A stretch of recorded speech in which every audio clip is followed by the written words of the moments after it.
The Monster Mile provides quite a challenging atmosphere for the pit crews to work at. Look, the cars are above them on the racetrack coming by. The noise is deafening.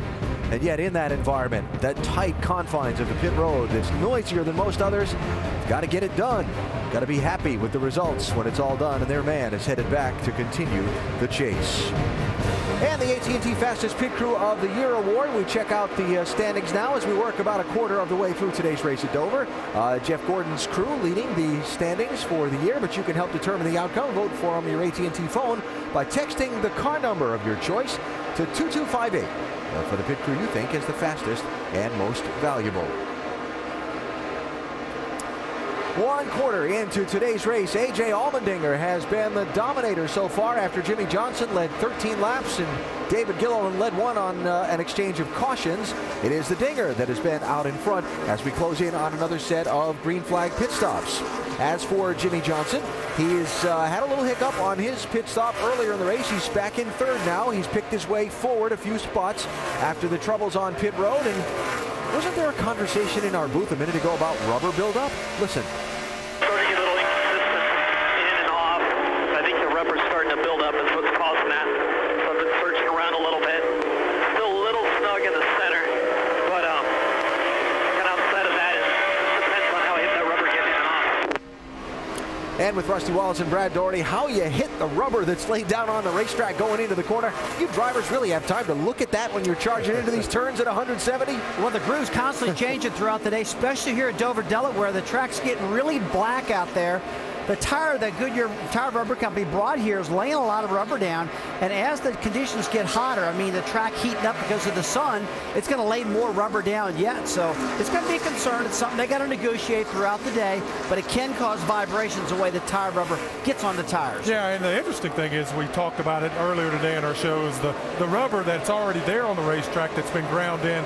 With the cool temperature, it has an ability to come back up and get stuck back on and adheses to the tires. So the guys are going through a lot trying to figure out how to get good solid laps without letting that rubber adjust how they run those laps. Race for 8th and 9th here. Denny Hamlin in 8th, Jeff Gordon in 9th. Reminder that most of the front runners, as Kevin Harvick goes by Clint Boyer to pick up a spot there, 14th and 15th positions. Reminder, most of the front runners pitted at lap 40. And then we've got another schedule of about 13 cars that pitted at lap 53. So we're going to see some green flag pit stops in the very near future for most of the front runners, and that's when things get a little dicey here where strategy and caution flags are concerned. Tell you what, I've been really impressed with Kevin Harvick. I've been watching him. He's qualified 33rd. He's already up to the 14th position right now. Clint Boyer didn't qualify well either. He's right there, so big resurgence from qualifying for the Richard Childress teams. Jamie, you're looking pretty good out there. He is. He's kind of stuck in his position right now, trying to move up, but they're staying in that 14th position. Now, a lot of people wanted to know, part of the penalty was losing his crew chief, Shane Wilson, you see him on the right, for 6 races, as well as the car chief, Chad Haney. Now, because they're appealing it, the crew chief is back to business here this weekend. However, if it is upheld this week, Shane Wilson will be suspended and the car chief for 6 weeks, and it will be Scott Miller, the competition director, taking over. But business as usual this weekend, Marty. All right, thank you, Jamie. And as Kevin Harvick continues to pull away from Clint Boyer, his teammate, right in front of Harvick is his next target, which would be Paul Menard.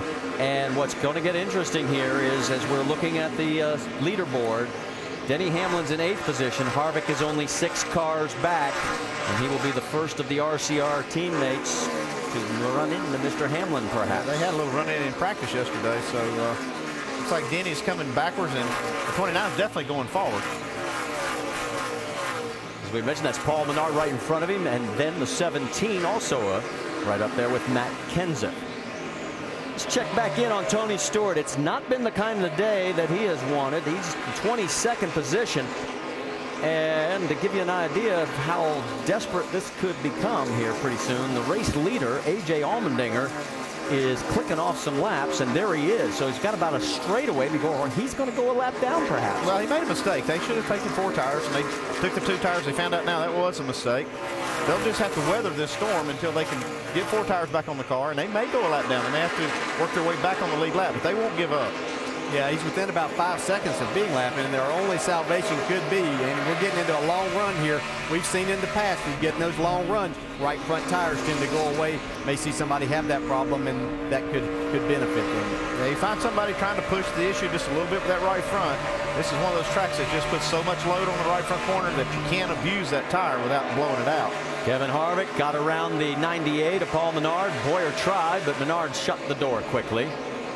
That is lap traffic also in front of him there in the 34 of Travis Quapple. Quapple gives way for all the cars to come through. And Boyer sliding under the 98 as well.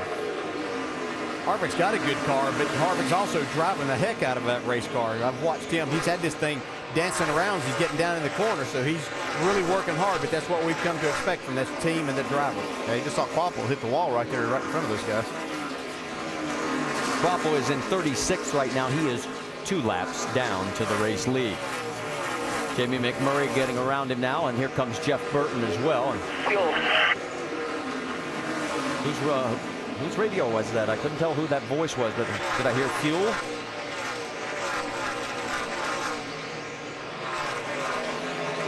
AJ Allmendinger coming to pit road. He had about a 3.4 second lead before this round of pit stops. We'll see how the crew does after they run through the cycle. Well, he last pitted on lap number 40.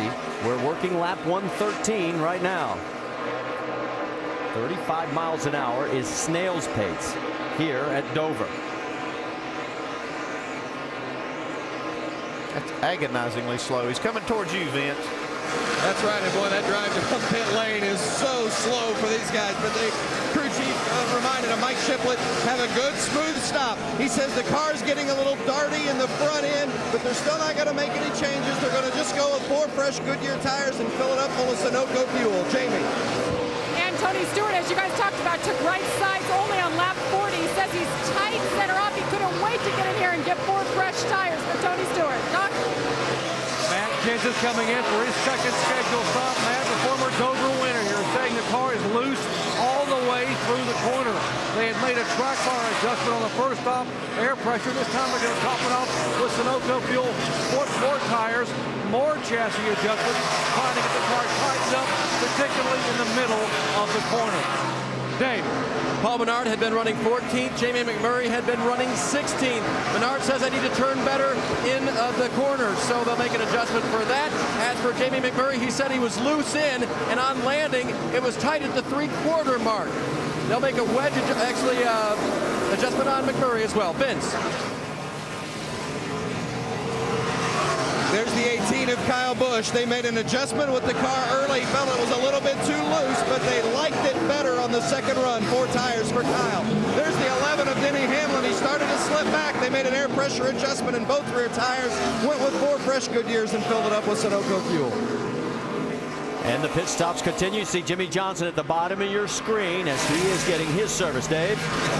His car was inconsistent in and off. You heard about that on the radio. Tight in the center is what they'll go to work on for Jimmy Johnson. Air pressure adjustment for him. And this time, boy, still a little bit of a stumble there. Didn't look really clean. 15-second stop, guys. Martin Truex was the race leader, but as he has made his stop, he surrendered the lead to Joey Logano. There's Truex getting his service finished up. Kurt Busch also in right now, Dave. 2 car of Kurt Busch during that last run, still loose. They were going to just do air pressure, but Kurt said, you know what, it's going kind of crazy on me, so he wanted a track bar adjustment as well. 2 adjustments for the 2 car. Doc? Leader Joey Logano on pit road, so the car is tight in the middle. We're going to make a 4-tire change. Air pressure on Joey. What a difference a year makes. Remember, a year ago, he tumbled his car over and over here on lap 31. He comes in this time, just past the 100 lap mark as the leader. James.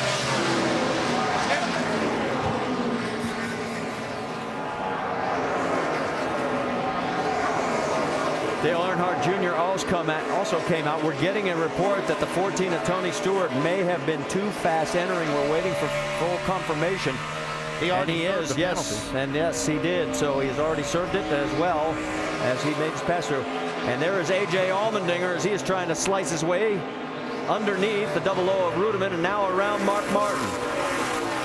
Reed Sorensen is your race leader right now. He has not yet made his pit stop. In fact, we have 4 cars on the lead lap. Sorensen, Bobby Labonte, Allmendinger, and Scott Speed.